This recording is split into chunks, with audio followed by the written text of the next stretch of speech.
दोस्तों नमस्कार। बिहनिया संध्या से मैं कौशल तिवारी। मोदी सरकार ने कल संसद में कहा कि किसान आंदोलन के दौरान कितने किसान मारे गए उनके पास कोई रिकॉर्ड नहीं है। सवाल मृतक किसानों को मुआवजा देने का था, लेकिन सत्ता का इरादा बिल्कुल भी नहीं है कि सरकार के जेब से कोई भी पैसा जाए, राशि जाए। कोरोना में मृतकों को लेकर भी सरकार का कमोबेश यही रवैया था। वो तो सुप्रीम कोर्ट ने जब फरमान जारी कर दिया कि मुआवजा देना पड़ेगा, तो 4 लाख की जगह 50,000 देने की बात मोदी सत्ता ने कही।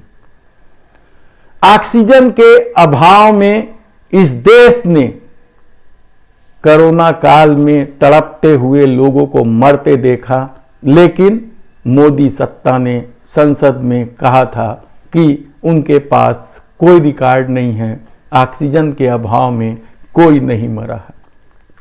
तब सवाल ये है कि सत्ता की जिम्मेदारी क्या होती है।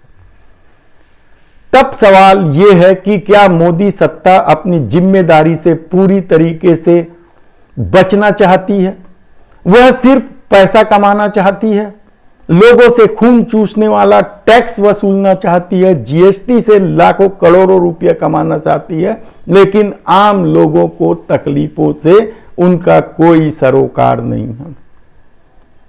हमने पहले भी कहा था कि झूठ, नफरत और अफवाह से सत्ता हासिल कर ली जाती है। प्रपंच राष्ट्रवाद और धर्म के नाम पर रचकर सत्ता पे बना रहा जा सकता है, लेकिन सरकार चलाना, आम लोगों की तकलीफों से सरोकार होना, ये दूसरी बात है। साल भर से जिस कृषि कानून के विरोध में किसान आंदोलनरत थे, वे अब घर भी लौट जाएंगे। एमएसपी की मांग उनकी मानी जाएगी या नहीं मानी जाएगी, यह भी अभी संदेह के घेरे में है। लेकिन इस देश ने नोटबंदी से लेकर किसान आंदोलन तक कोरोना काल में नरसंहार को बहुत करीब से देखा है।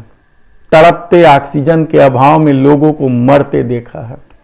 गंगा में बहती लाशें देखी है, चिताओं की लंबी कतारें देखी हैं और अस्पतालों में अव्यवस्था का आलम देखा है।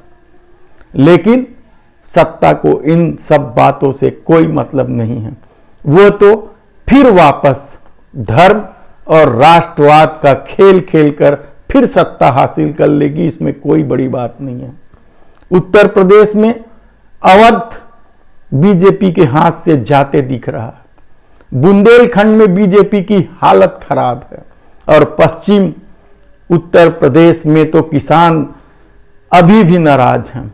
लेकिन इसके बाद भी यदि बीजेपी उत्तर प्रदेश में सत्ता हासिल कर लेती है तो कोई बड़ी बात नहीं है, क्योंकि धर्म और छद्म राष्ट्रवाद का नशा जब सर चढ़कर बोलता है तो वह आम आदमी की तकलीफों को कहां देखता है। और जब खुद प्रधानमंत्री नरेंद्र मोदी ने यह बात कह दिया है कि बिजनेस उसके खून में है, तो वह मुनाफा के अलावा और क्या सोच सकती है? वह क्यों किसानों को मुआवजा देगी? वह क्यों कोरोना काल में मरे लोगों को मुआवजा देगी? और वह क्यों किसानों के हित में सोचेगी?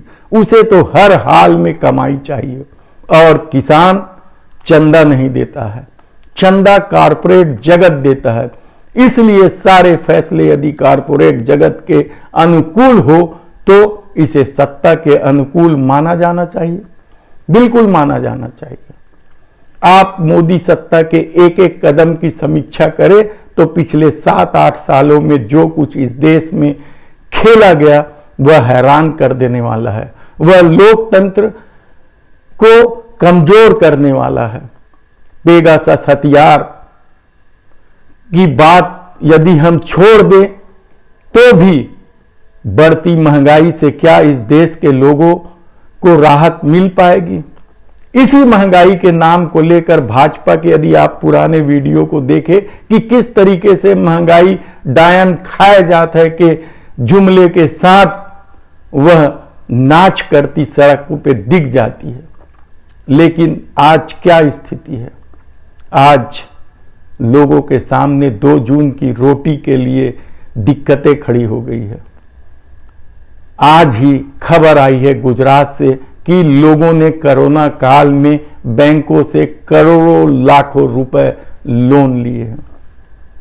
जीएसटी की विसंगतियों से व्यापारियों की हालत खराब करके रख दी है। लेकिन सत्ता अपने दंभ में है। उसे लगता है कि राष्ट्रवाद और धर्म की राजनीति उसके अनुकूल है, इसलिए उत्तर प्रदेश में अब राम के बाद कृष्ण आने लगे हैं। राम और कृष्ण इस देश के रग रग में जड़ चेतन मिट्टी पानी हवा में विद्यमान है, इससे कहां इंकार है। लेकिन जब यह राजनीति का मुद्दा हो जाता है तब दिक्कत वहीं से शुरू होती है। आम लोगों की तकलीफें वहीं से शुरू होती है। देश की अखंडता एकता को प्रहार करने वाले इन मुद्दों पर यदि राजनीति चलती रही तो यकीन मानिए कि जिस तरीके से हिटलर ने राष्ट्रवाद का नाम लेकर जर्मनी को बर्बाद कर दिया था, तालिबानी धर्म के नाम पर जिस तरीके से नंगा नाच करते करते अफगानिस्तान को बर्बाद कर दिया, यकीन मानिए भारत उस स्थिति में पहुंचे। इससे पहले हमें सबक लेना चाहिए कि आम आदमी क्या करे। आम आदमी की तकलीफें लगातार बढ़ती जा रही है और सत्ता को केवल अपनी रईसी और कमाई से मतलब है। सेंट्रल विस्टा की बात हमने पहले भी कहा है। महल जैसे प्रधानमंत्री आवास की जरूरत क्या इस देश को है? 8,000 करोड़ रुपए के विमान की जरूरत इस देश को है? यकीनन यदि आप दुनिया में पूरी दुनिया में ढिंढोरा पीट लें और यदि आपकी देश की जनता तकलीफ में है, दुख में है, उसके चेहरे पर खुशी ही नहीं है, मुस्कान नहीं ला पा रहे हैं, तो ऐसे ढिंढोरा पीटने का क्या मतलब है? एनआरसी कानून, सीएए, आप दुनिया भर की बातें कर लें, लेकिन जमीनी हकीकत यह है कि आम आदमी तकलीफ में है। छत्तीसगढ़ में धान की खरीदी शुरू हो गई है, लेकिन सेंट्रल गवर्नमेंट ने यानी मोदी सत्ता ने इस बार कह दिया है कि वह उसना चावल नहीं खरीदेगी। बारदाने का अभाव है। खेतों से लेकर मंडी तक किसान संघर्षरत हैं अपने जीवन के लिए। क्या यह तकलीफ दूर होगी कभी? राजनीति अपने अनुकूल सब चीजों को ढाल लेती है। छत्तीसगढ़ के मुख्यमंत्री भूपेश बघेल बारदाने और उसना चावल को लेकर मोदी सत्ता पर लगातार प्रहार कर रहे हैं और स्थानीय भाजपा नेता उसका प्रतिकार करते हुए दूसरे ढंग से राजनीति कर रहे हैं। राजनीति के इस खेल में किसानों का कितना भला होगा यह तो नहीं मालूम। हालांकि भूपेश सरकार ने बारदाने की कीमत 18 रुपए से बढ़ाकर 25 रुपए देने की घोषणा कर दी है, लेकिन बाजार में बारदाना आज भी 40 रुपए में बिक रहा है। तब किसान वो 15 रुपए का घाटा उठाकर भी यदि मंडी तक अपनी उपज ले जा रहा है तो यकीन मानिए यह सत्ता की नाकामी है। बारदाने को लेकर पहली बार ऐसा नहीं हुआ है। मोदी सरकार के आने के बाद छत्तीसगढ़ में बारदाने की विसंगतियां या गलत सलत सप्लाई की वजह से इस प्रदेश के किसानों पर आर्थिक बोझ पहले भी पड़ते रहा है। खुद भाजपा सरकार में तत्कालीन मुख्यमंत्री डॉक्टर रमन सिंह ने मोदी सत्ता को पत्र लिखकर बारदाने की ठीक ढंग से सप्लाई की मांग की थी।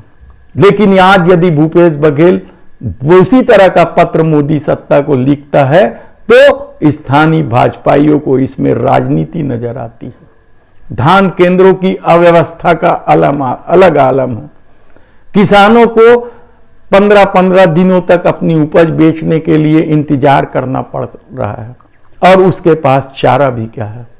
क्योंकि भूपेश सरकार ज्यादा कीमत पर धान खरीद रही है।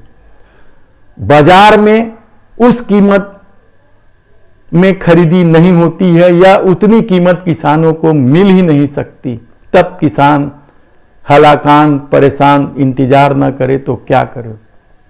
ऐसे में यदि केंद्रीय कृषि मंत्री तोमर के पास आंदोलनरत किसानों का रिकॉर्ड नहीं है तो यकीन मानिए इसके पीछे की वजह है वे मुआवजा नहीं देना चाहते हैं। ऐसे में देश किस हालत में जाएगी, उत्तर प्रदेश का चुनाव परिणाम क्या होगा, यह देखना और सोचना आम लोगों का काम है। धन्यवाद।